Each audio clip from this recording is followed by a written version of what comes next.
Hey everybody, welcome back to This Day in History. It is May 27th, 2024, and today is actually Memorial Day. And it's later on in the day. My lazy ass didn't want to get up today, so it's like almost 5:30 in the afternoon, I think. I'm not sure. At any rate, a lot of interesting stuff. In fact, there was more stuff that happened today that I had room for in my notes, so obviously, I'm not going to get to all of it. Uh, Obviously, I'm never going to get to everything that happened on this day, but I just picked some highlights, and yeah, we'll just go from there. So we're going to start off with birthdays, as always. 1819, Julia Ward Howe. She was an American writer, and she wrote a lot of stuff, but she's specifically known for writing the Battle Hymn of the Republic. Um, and that's I think that's a song, or rather maybe it was converted to music later on down the line. I'm not entirely sure about that, but no. Moving right along, in 1907, Rachel Carson was born in Springdale, Pennsylvania, and she is known for her writing on her various writings on pollution and stuff on like sea life and the history of sea life, that sort of thing. Um, so she was pretty influential in the science community there. We have two birthdays on the same day in 1911, um, in no particular order. It's just how I wrote it down. Hubert Humphrey. He's been he was a Democratic politician. He's been a vice president. He's been I forget what else he's done, but he was born on this day in 1911, as was American actor Vincent Price. Vincent Price is known. He was known in the horror genre. He had a very distinct, um, deep voice. He was one of my favorites. I mean, I absolutely loved the guy. He was in his early career. He did a lot of um, well, I mean, it was considered the horror genre, but it wasn't all that scary, really. It was. Um, I think he did Dracula. I think he did a bunch of other stuff there too. But and we also have a couple more in 1912. So a year later, we had an American golfer by the name of Sam Snead, and we also have an American writer by the name of um, John Cheever. John Cheever was known as the Chekhov of the suburbs. I'm not sure what that's about. I'm not even sure if that is a reference to like Chekhov from Star Trek. I don't know. um, I never read his stuff, so I don't know who he is. I don't know what he was about. Um, Next birthday, we have, which is interesting because wasn't it yesterday that it was Ian McKellen's birthday? So now today's birthday in 1922 was Christopher Lee. Now Christopher Lee, um, he was also an actor who did um, the horror genre in the 50s. He was a Bond villain in Thunderball, I believe. I can't remember. He was one of the Bond villains. In later on in life, he was um, in Lord of the Rings. He was Saruman. In Star Wars, he was Count Dooku. So uh, he died a few years ago, but he was an amazing actor. A year later, we'd have another politician Henry Kissinger. He was an American politician. He was, I believe he was Secretary of State for Nixon, if I recall correctly. I'm not sure. In 1975, the final birthdays that we have is 1975. We have Jamie Oliver, and that is a British chef. Was born on this day. On this day in 1660, the Treaty of Copenhagen is signed, and basically what it did is it ended a generation of warfare between it was Norway and Denmark, Sweden. And then what this treaty established was that it established the border boundaries of all three of those countries. I mean, I don't think they were all independent countries before, but I mean, obviously they are now. But it established the borders of Denmark. It established the borders of Norway, and it established the borders of Sweden. In that relative same region, the year is 1703, and it's in Russia. St. Petersburg is founded by Peter the Great himself. St. Petersburg has been has had its several moments in history. It was it was basically where the seat of government was under the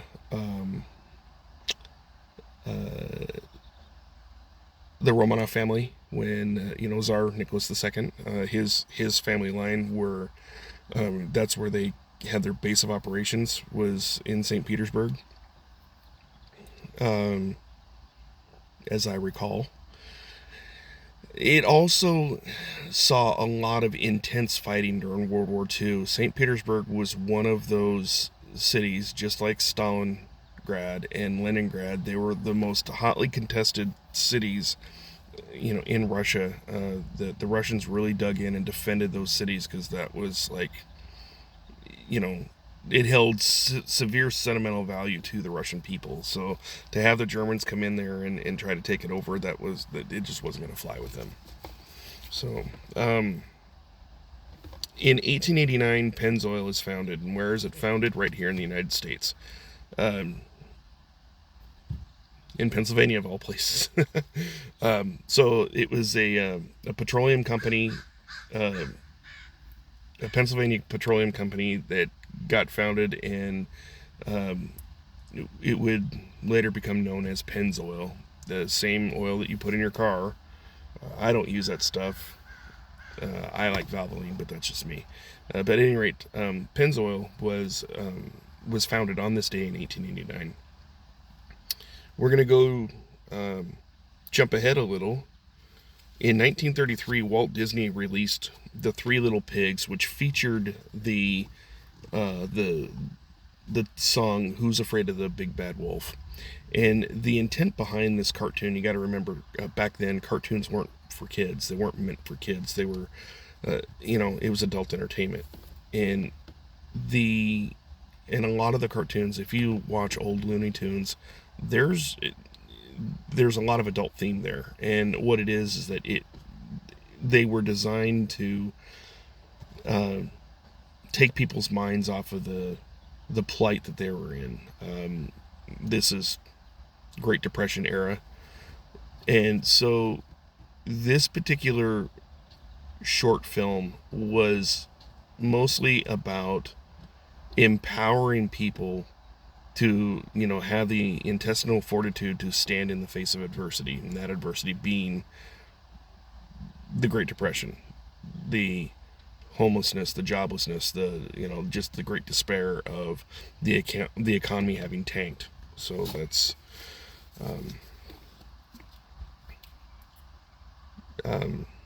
so that was released on this day in 1933. We jump forward, and I got to take a little bit of an issue with what Britannica says here, because it's I guess you could go all Obi-Wan and say that it is true from a certain point of view. Um, it's on this day in 1941 that the German battleship Bismarck sinks. So what is under contention as to whether or not the British Navy actually sunk that ship. Um, Now, it is true that the British Navy, shellacked the hell out of it and took it out of commission. Uh, Over the years, um, they have found the wreckage, and the evidence points to the fact that the crew scuttled the ship uh, because they did not want to. I mean, it was their pride, it was their joy, it was their flagship, and they did not want to. My understanding is the mindset behind it was the pride would not allow them to admit that the Allies had destroyed their ship. They were going to destroy it themselves rather than um, give that power over to, in this case, the British. Now, so it's an Obi-Wanism, right? It's a certain point of view. In their mind, you know, they didn't sink us, we sunk ourselves. Because we wouldn't give them the satisfaction of knowing that they sank our ship. The British, obviously, were like, hey, we sank their flagship. So that happened in 1941. In 1993, there was a terrorist bomb that exploded in Florence, Italy. It damaged the wing of the Uffizi Gallery. Um, a lot of terrorism actually happened back then. Now that I think about it, um, and they weren't just a few. I mean, so we had the World Trade Center bombing in 1993. We have this Florence Gallery bombing in 1993. We had Waco happened in 1993, and a bunch of other stuff. Just there was just a lot of terrorist activity, whether it was foreign terrorism or it was domestic terrorism. I mean, it was like that. It seems like that was the year. But then, Ruby Ridge happened in 94, I think. Oklahoma City bombing was 95. So it's like, it seems like the early mid 90s, excuse me, was really, it was like a hotbed for terrorist activity. That's just kind of like what it seems, really. I mean, the thing is, the reality is that terrorism has never stopped. It's always been a thing. It's just that it just didn't really, really start becoming a mainstream thing in my view, since the 70s, and the fact that it wasn't curtailed back then is why it was allowed to fester and grow. And as we tried to combat it in the 80s, they dug in, the terrorist organizations of the world dug in, and then it became, like this, to where we are now today. I mean, the common civility of human society is up against the lawless chaos, the lawlessness and chaos of terrorism. So, in their mind, they think they're doing what's right by their belief system. And normally, I support people who fight for their convictions. I normally support people who fight for their beliefs. But I also draw a line as, I definitely draw a line when it comes to attacking innocent people to promote your belief system. I'm not okay with that. So, I mean, like, here in America, we have the First Amendment, and I'm a big constitutionalist, as you might have figured out. I'm really big on the First Amendment. I believe in the the freedom of speech. When I joined the U.S. Army, I signed that dotted line to protect everyone's freedom of speech, even the assholes. Right? People ask me, sometimes like, how can you support that hate speech? I can support it because they have a First Amendment right to feel that way, whether they're right or wrong. In this case, I think they're wrong. They have a right to speak what they want to speak. Where they lose that right is when they start compelling to action that is not protected by the First Amendment. In other words, when they become a mob, when they start hurting people, when they start firebombing, buildings and such, that is where they lose their First Amendment protection. You can say, I hate insert racial slur here. When they start saying all racial slur, insert racial slur here should die, that's borderline. Now, when they say, let's go hang us some racial slur inserted here, that's where their freedom of speech ends. And that's where I step in and like, over my dead body, will you harm this person? So that is how I feel about the First Amendment. And obviously I'm a big Second Amendment guy too. So we got two more. In 2000, Canadian hockey player Maurice Richard, he is credited with having like 500 goals in his career, I think, that he'd scored. He dies at the age of 78 in the year 2000.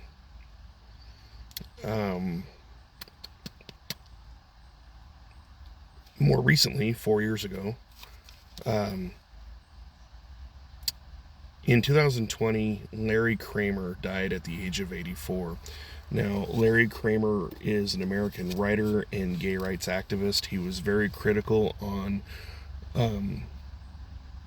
the government's handling of HIV and AIDS when it hit the scene in the 80s. But he's been a huge advocate for that community, and he would die on this day 4 years ago in 2020. So that is this day in history for May 27th. I hope you all have had a happy, healthy, and safe Memorial Day. One thing I forgot to do was to take a moment of silence for those that we have lost. Memorial Day, it's not about the barbecues. It's not about, getting to have a paid day off, even though that I'm benefiting that. It's about honoring those who gave the ultimate sacrifice for their country. It's about honoring the Avery family, my ex-wife's ancestors. The Averys lost 20 kinsmen in one day. They were involved in a battle in the Revolutionary War, and they were captured by the British, and it was actually Benedict Arnold, the traitor himself, that had ordered he ordered their execution. So, it's, people like my ex-wife's relatives.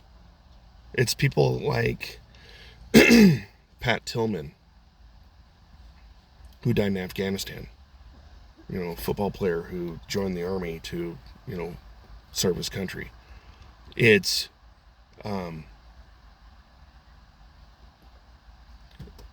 people like Ernie Pyle, the war correspondent in World War II that was killed. It's if I thought really hard, I could probably think of some more people that have died in the course of their war serving their nation. To all the friends that my dad had in Vietnam that died, that didn't come back, this day is for them. It's to remember them. It's to memorialize them and to give honor to their memory,